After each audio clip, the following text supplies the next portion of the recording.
My name is Nancy Crumpton. I'm 24, and until a few months ago, I still believed that no matter how messy families got, there was always a line they wouldn't cross. I was wrong. Sabrina stood in the middle of the living room with her arms crossed and her chin lifted the way she did whenever she wanted to feel taller. A smug little smile tugged the corner of her mouth upward, one I'd grown up recognizing. It meant one thing. She was about to hurt me, and she was going to enjoy it. "You don't belong in this family anymore," she announced. My mother barely looked up from her mug of green tea. My father didn't look up at all, his eyes glued to his phone, thumb scrolling like the conversation had nothing to do with him. I stared at them, my heart thudding in my chest. They weren't surprised. They weren't confused. They weren't even concerned. They'd rehearsed this. Sabrina had planned this. But I didn't give her the satisfaction of asking why. Instead, I grabbed my jacket from the nearest chair and walked toward the door. No one stopped me. No, wait. No, let's talk. No, what's going on? Just quiet compliance. Sabrina's smile widened. I walked out anyway. I stayed with my best friend for the night. We cooked instant ramen, sat on her couch, and laughed about the drama like it was some badly written soap opera. But beneath the laughter was something deeper, something heavier. Because the truth was, this wasn't sudden. For months, Sabrina had been shifting the tectonic plates of our house. Subtle whispers, sharp comments, strange mood swings. She'd nitpick tiny things. How I folded towels, how I answered questions, how I supposedly didn't fit the family vibe. At first I thought she just wanted attention. But now it felt calculated, like she needed me gone. 2 days later, I found out why. I was walking down the stairs when I noticed luggage by the front door. 3 large suitcases, zipped and tagged, and ready to go. Mom was in a sundress. Dad had a bright floral shirt on. I didn't even know they were leaving for a family vacation. "What are you going to do while we're gone?" Sabrina said, leaning against the banister with a smirk. "I don't know," I said lightly. "Hope they take you to a mental hospital?" Her face twisted violently. My mother immediately rushed to her. My father muttered something about being nicer without looking up from his phone. "Why can't you be more like your sister?" Mom said, her favorite sentence. I shrugged, because I prefer staying sane. Sabrina gasped dramatically, hand to her chest, milking every ounce of attention like a professional. When they finally left, the house fell into a silence so pure it felt sacred. No shouting, no tension, no Sabrina orchestrating chaos. For 2 full days, I enjoyed actual peace. Real peace. I cleaned my room, blasted music, made pancakes in the kitchen without someone hovering behind me, criticizing the batter's thickness.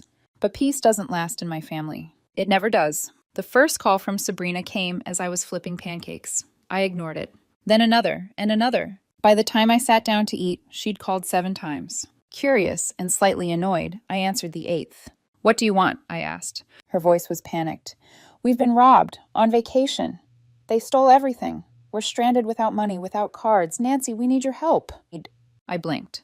"So, the universe sent you a reality check?" "Nancy, this isn't funny." "I don't know," I said sweetly. "Sounds hilarious from here." "This is serious." "Did you tell Mike?" I asked casually. "No," she snapped. "Shame. Maybe he could teach you how to not be awful at life." "Nancy!" I smirked and tapped the call disconnect button. She called again and again. Eventually, my text notifications buzzed like an angry beehive. "You're heartless. We're family. Help us. Mom said you owe us. Pick up now." I texted back only once. "Sorry, I'm just the roommate. Good luck." Then I turned my phone off. 2 days later, I woke up to a single text from Sabrina. "We're coming home. Thanks for nothing." I shrugged, then made coffee. When they stormed into the house later that afternoon, Sabrina led the charge, furious, dripping ocean water and indignation. "You're heartless," she screamed. "You told me I had no place in the family," I said calmly. "So why would I help?" Dad glared. "We were stranded in a foreign country." I raised an eyebrow. "Imagine being stranded in your own family." Mom sighed dramatically. "Why do you always have to make everything so difficult? Families help each other."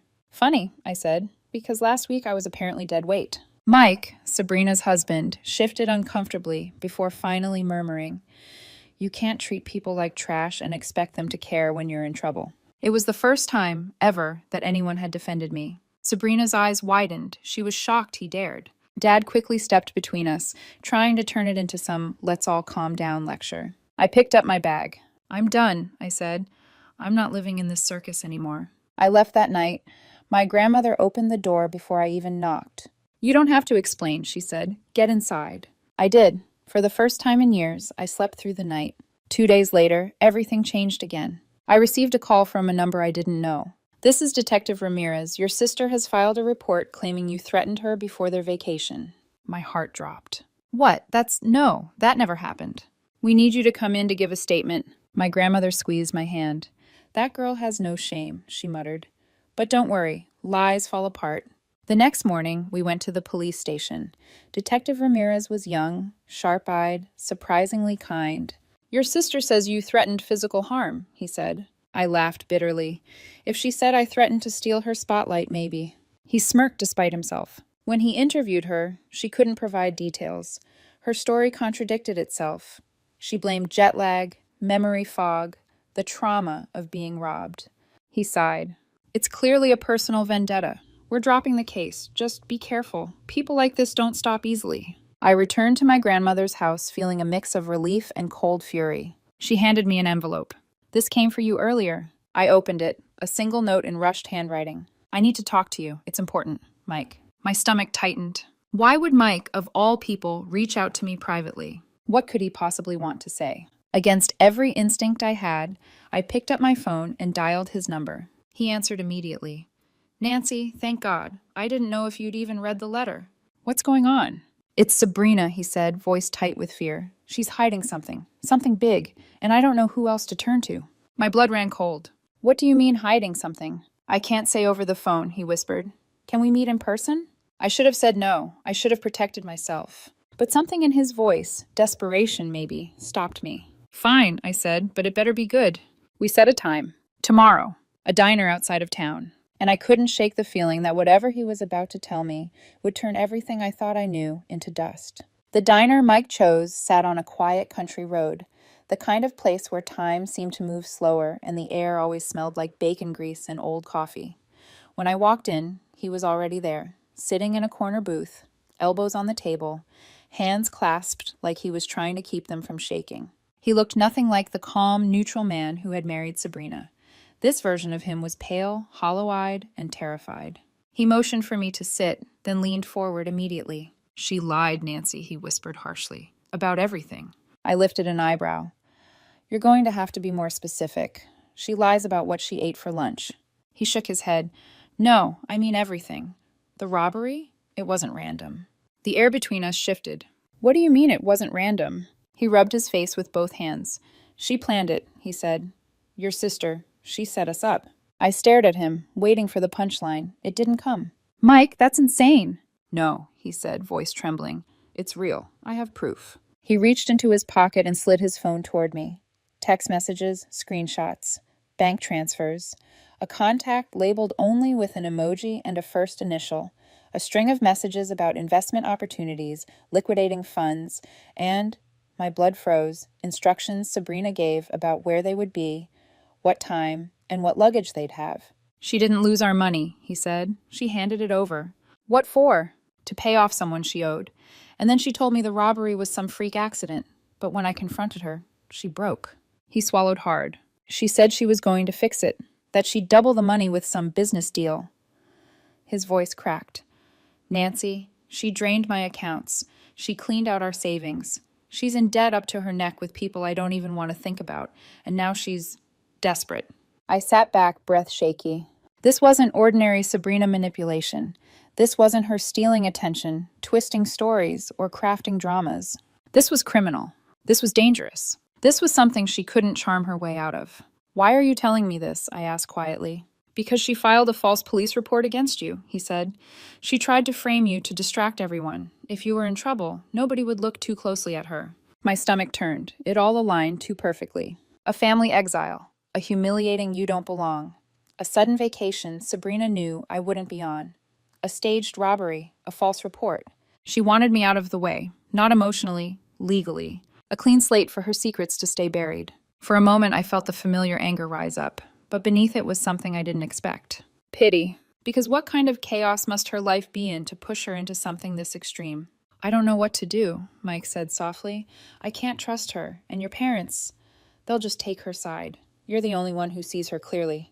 I looked at him closely. His hands were trembling. He wasn't exaggerating. He was afraid of her. And that was new. I folded my arms.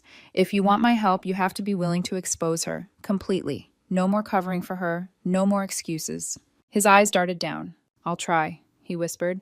Try isn't enough. He nodded, but something told me he wasn't fully ready. The next morning, my grandmother opened the door to find Mike standing on the porch, ashen, sweaty, and on the verge of collapsing. She knows, he said. I told her I found everything. What happened? I asked. She screamed at me for an hour, denied everything, then admitted it, then denied it again. His gaze darted around, panicked. And now she's threatening to leave, to take everything. She's dragging your parents into it too, telling them I'm the one who caused the robbery, that I'm abusive, that I ruined her life. I closed my eyes. Of course she was. Sabrina was many things, but predictable was near the top of the list. When cornered, she didn't fight. She detonated. What do you want me to do, Mike? I asked. I need you to be there when we talk to them, your parents. If she twists the story, I don't stand a chance. I hesitated. Every part of me screamed to stay out of this. But I also knew Sabrina was gathering ammunition, and if I didn't show up to defend the truth, she'd rewrite the whole story. Fine, I said, but this is the last time I bail you, or her, out. He nodded gratefully. When we arrived at Mike's house, my parents were already there, standing stiffly in the living room. My mother's expression was pinched. My father looked irritated that life dared inconvenience him. Sabrina stood in the center like she owned gravity. There she is, she snapped, glaring at me, the puppet master. I snorted. Please, if I were controlling anything, your life would look a lot less chaotic. She lunged forward, finger pointed. You're trying to destroy my marriage. No, I said. Looks like you're doing a great job of that without my help. Mike cleared his throat. I have something to show all of you. He pulled up the screenshots, the statements, the texts, everything. My parents stared, going pale. My mother pressed a hand to her mouth. My father's shoulders slumped like a man who'd been carrying a fragile fantasy and finally dropped it. Sabrina instantly switched tactics. This is your fault, she screamed at me. You poisoned him. You turned everyone against me. I stayed still. No, I said, voice low. You did that all by yourself. You're jealous, she shouted. Of what? I asked. Your debt? Your scams? Your lies? Her mouth opened, but nothing came out. For the first time in her life, Sabrina had no script. My father exhaled shakily. Sabrina, we can't protect you from this. My mother nodded, tears forming.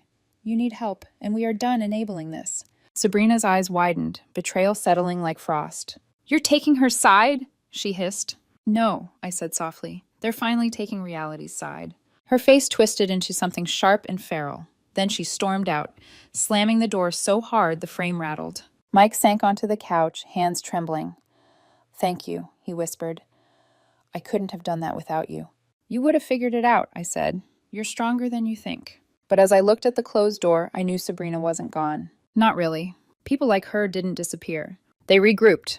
They planned. And they always came back for one more hit. The day after the confrontation, the house felt strangely quiet, as if Sabrina had taken the storm with her when she slammed the door on her way out. But the silence wasn't peaceful. It was the kind that settles after an explosion, when everyone is still checking their limbs to see what's left. I stayed at my grandmother's place that night, and every night after that. She cooked dinner like nothing had happened, humming old country songs while I sat at the counter, replaying the confrontation over and over. She finally placed a warm bowl of soup in front of me and said, It's time you stop carrying other people's chaos, sweetheart. I didn't realize how heavy it all was until she said it. Over the next few days, everything unraveled, fast. Sabrina moved out of Mike's house the morning after the confrontation. She didn't leave quietly. According to the neighbors, she dragged suitcases across the driveway while yelling into her phone, blaming everyone who failed her in life. She took some furniture, half their wedding gifts, and all the drama. Then she filed for divorce. Mike texted me later with a simple, It's done, thank you again. I didn't respond right away. Part of me felt relieved for him. The other part felt nauseous. Because once Sabrina destroyed something, she didn't walk away. She circled back to burn the ashes too. My parents tried to pretend none of it had happened. My mother sent a vague text. We should all talk soon. Families stick together. My father sent nothing at all. They wanted to move on because accepting what Sabrina had done required accepting that they had enabled her. And in our family, accountability was a foreign language. I didn't reply. I didn't owe them another conversation where I would be blamed for their blind spots. Life at my grandmother's house was slower, softer. She'd sit with me in the evenings, knitting, while I scrolled through job listings or apartment rentals, I finally started saving money, real money, for my own place. I realized something one night at dinner. For the first time in my life, nobody was yelling at me. Nobody was comparing me to Sabrina. Nobody was waiting for me to fail. Peace wasn't loud. It didn't need to be. My boyfriend, Caleb, stepped up in ways I didn't expect. We'd been together for almost a year, but dealing with Sabrina had always clouded everything. For once, he didn't have to hear me complain or cry or defend myself from some new family attack. He took me out for simple dates, late-night fast food runs, walks by the river, quiet evenings where he'd rub my shoulders while I talked through the mess one piece at a time. "Your family doesn't get to define you," he told me once. "You're not the problem, Nancy. You never were." I believed him, slowly. He didn't compare me to his ex-girlfriend, Marissa, something my sister used to mock me about. He didn't bring drama into my life. He didn't expect me to fix something broken in him. He just showed up, something Sabrina never did. Meanwhile, Sabrina was doing what she did best, surviving off borrowed sympathy. I heard through people around town that she was couch surfing, sleeping at different friends' homes, charming her way into staying until she wore out her welcome. She'd spin a new story at each house. Mike betrayed me. My parents abandoned me. Nancy turned everyone against me. No one understands how hard my life is. Same script, different audience, but eventually everyone catches on. Charm fades. Stories fall apart. People get tired of being manipulated. And Sabrina was running out of couches. Weeks turned into months. Then nearly a year passed. I moved into my own apartment, a small place with sunlight that poured through the windows every morning like a promise. I set up my own kitchen, arranged secondhand furniture, hung thrifted art on the walls. It wasn't perfect, but it was mine. No screaming, no tension, no walking on eggshells. Just me and peace. I kept in touch with Mike only once in a while, mostly brief updates about court filings or paperwork. He was rebuilding too, slowly, cautiously, like someone climbing out of a collapsed building. My parents didn't change, not really. They still favored Sabrina, still acted confused about why I distanced myself, still believed that pretending life was normal made it so. But I stopped expecting them to grow. I stopped begging for their approval, stopped explaining myself, stopped shrinking to make Sabrina feel taller. My time at my grandmother's house had taught me something. You can't heal in the place that broke you. One afternoon, I was unpacking dishes in my new kitchen when my phone buzzed. A message from Mike. Just a simple line. "I hope you're doing well, Nancy. Thank you again for everything. I wouldn't have survived it without your honesty." I stared at the message for a long time before typing back, "Doing great, hope you are too." And I meant it.